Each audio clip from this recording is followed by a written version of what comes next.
One thing about reading wrap-ups at the end of the month is you have to find all your books that you read. So that's fun. These are the books I read this month, or in May. Today's June 1st. And this is all of them minus an ebook. So I'm kind of excited. Hello everyone, welcome back to my channel for my May reading wrap-up.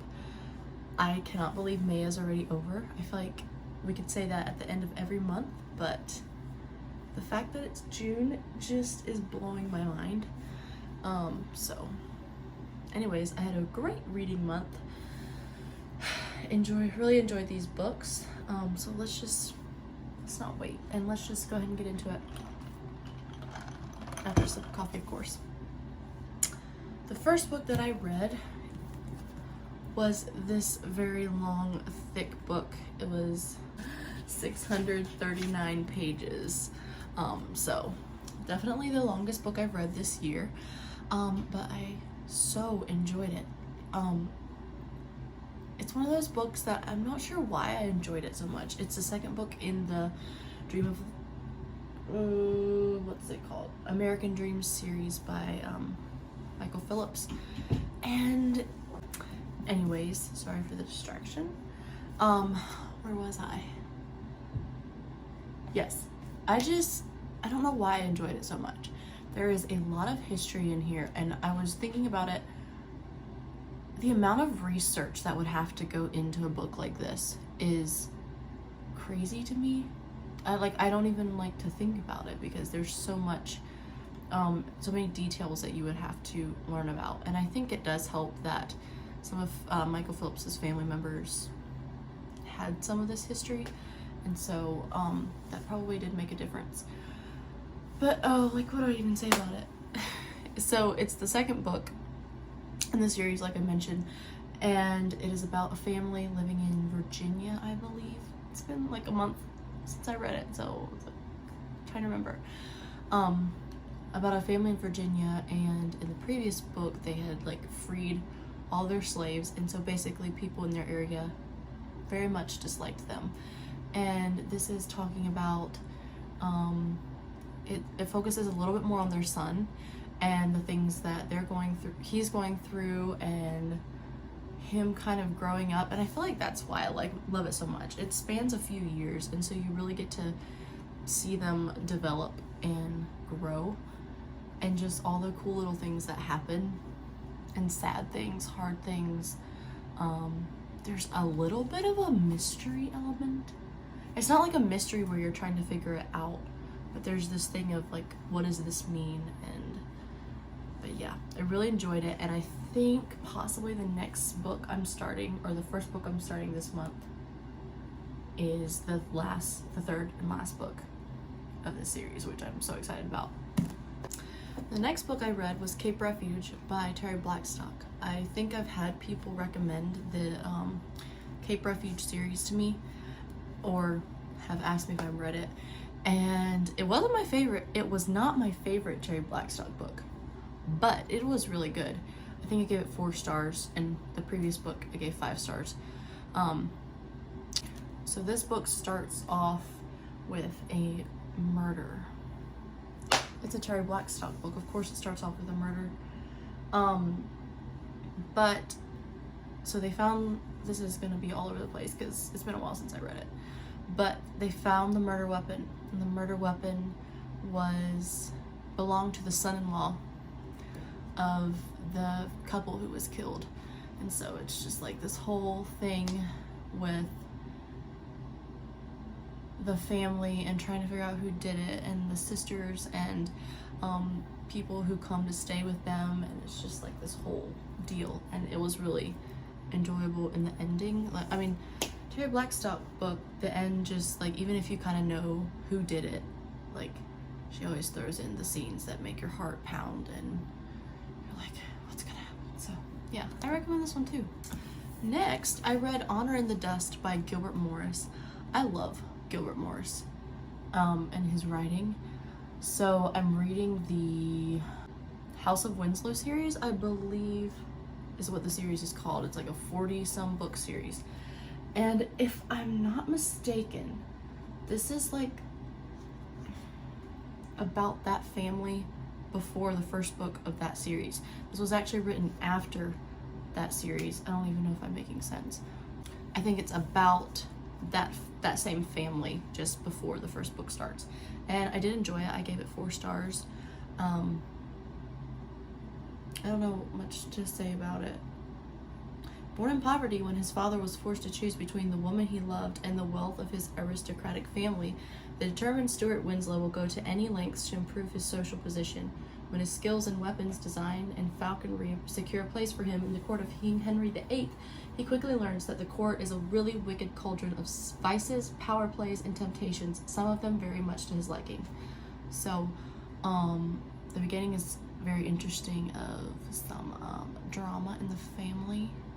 I won't spoil what the drama is, but yeah, I really enjoyed this one. And then I read a really short ebook, and I'll put the picture up here somewhere of it, but it's Book Love by, you know what, I don't even remember who it's by. I should have written that down.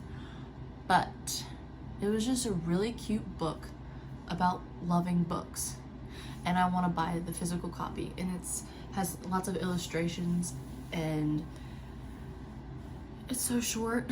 Like, I read it late one night, so you can read it in less than 30 minutes. I think I read it in less than 30 minutes, so it's not very much, but I really did enjoy it, and I think I gave it 5 stars, so I can't wait to buy that one someday.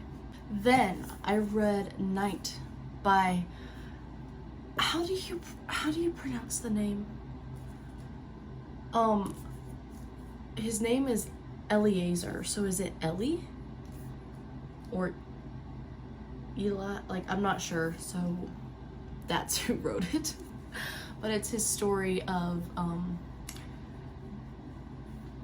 going to being in the concentration camps during World War II.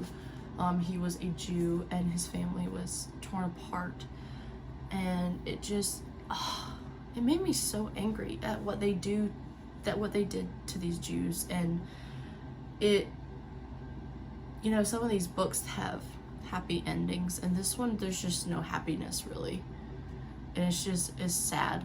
And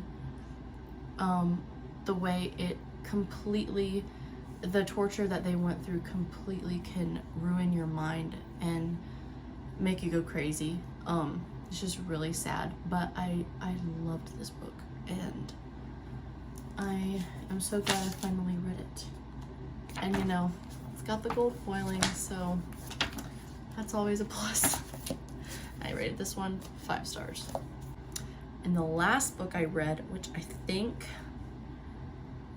probably my favorite book of the month, and one that I'm going to remember this year as one of my favorites probably, Lady Jane Disappears by Joanna Davidson Politano, something like that.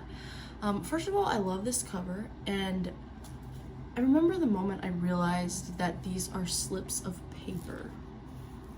I don't know what I thought. They were just like these yellow-green blotches on the, I don't know, but I really like this cover. It's like the smooth matte. Let me know if you like the matte finish. I actually really like matte finishes on books, so that's random bookish thing. But anyways, I loved this book so much. It was so fun to read. And the main characters, okay, the main character is a writer, and her father was a writer, and he was in debtor's prison, and no one knew who Nathaniel Droll, which was his pen name, no one knew who he was, because obviously he was in debtor's prison. And her father is killed. He dies. We later find out it's a murder. And she wants to finish his book that he's writing, and there's like weekly installments of the book that are released. I guess that's how they did it. And so she moves in with her rich family where she does not fit in, and she keeps writing this book, and they're trying to figure out who is writing, the book she was writing is called Lady Jane Disappears, and it's based on her mother. Oh my goodness, there's so many elements to this book, I don't even know what to say. And the things she's writing about in this book are so similar to the house she's staying at that the people are like, this guy is watching us, because they think it's a man writing. And it's just really fun. And then like her character is just, she's so sweet and loyal and kind. And I'm just gonna tell you right now, I did have a crush on Silas Rotherham. I don't know. But one of the things I loved, let me see if I can find it. So I couldn't find the specific one I wanted. I need to actually like somehow make it easier to find them. I'm not sure if I want to tab my books or not. I've thought about it, but haven't decided yet. But at the beginning of each chapter, they would have a little quote from the book that the main character was writing in this book, which I thought was really cool. Like this one says, "The love Lady Jane bestowed on her friends never changed them, but rather it broke through the lies and hindrances to reveal the version of them that God always intended them to be." And there was just lots of quotes in here, and I underlined quite a bit. And I'm telling you, the fact that the two main characters in here liked books and they bonded over books was like my favorite thing to read about. It was so sweet, and it was just really cool. And there is romance in here, but it's not like the main plot necessarily. And so I appreciated that, and I loved it. And the ending is kind of like, whoa, did not see that coming. But I highly recommend this one. 5 stars. Cheese, mate. So that is all for today's video. Thank you for listening to me ramble about these books that I read. I just love reading and books. And I'm so excited about my TBR pile over there. There's like 8 or so books on it, and I would love to finish reading them all before I buy more books. We'll see if that happens. I'm not officially putting myself on a book buying ban, but you know, it's good to kind of set boundaries. But there's some books over there I'm really excited about, so I expect that June is going to be a great reading month, and so I will see you in my next video. Bye guys.